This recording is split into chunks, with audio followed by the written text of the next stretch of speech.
ना तऽ एकरा सबके साँझ भेटै छै। आब ई सब पहुँच गेल सामने में पार्क में। अब अहाँ सब देख सकैये ई देखियो सामने में देखियो कि केना चहैर रहल ये केना एकदम मुरधंग जाबे मचेते नै ताबे एकर सबके काज चलते नै। अहाँ सब ई नेचुरल अहाँ सब देख सकै छी की कहू। रोज के एकरा सबके कहानी भऽ गेलै ई बन्दर सब तऽ परेशान कऽ के छोइड़ देलक हें। ई देख सकै छियै चारू तरफ आब एखन घुइम रहल छै। एकरा सबके आब भऽ गेलै आब एखन जे छै से हर जगह जे छै एकरा सबके साँझक टाइम छै सबटा बालकनी में जतेक फूल एकोटा फूल हैत ठण्डा के टाइम के एकोटा नै रहऽ देत।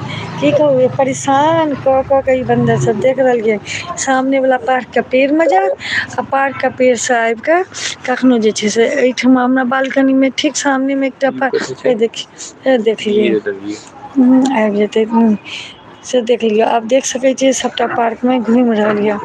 अहाँ सब बिल्कुल देख सकै छियै देख लियौ ई सब जे छै से एकटा नै समान रहै छै एकटा फूल अहाँ नै राइख सकै छी देख लियौ। केना अभी पेड़ पर चैढ़ के कुइद रहल ये ई देखियौ आब जे छै अहाँके बीच में बन्दर देखा रहल है।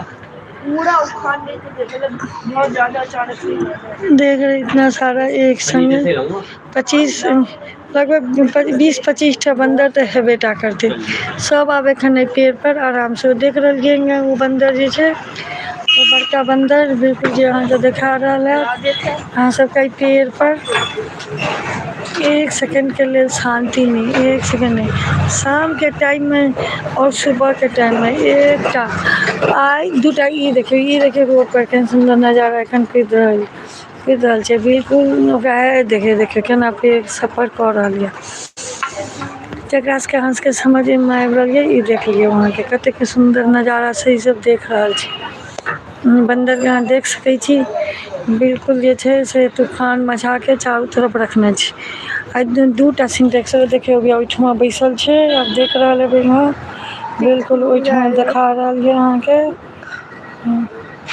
ओ जे छै अहाँके देख रहल छियै ओयठमा ओ आब बैसल छै आब ओते काल ओ बैसल रहतै आ कखनो एतै तुरत झपट्टा मारि देतै तुरत झपट्टा मारि कऽ जे छै एकरा जे मोन हेतै से कऽ के राखि देतै। एहन कोनो जगहे नै छै जतऽ ओ नै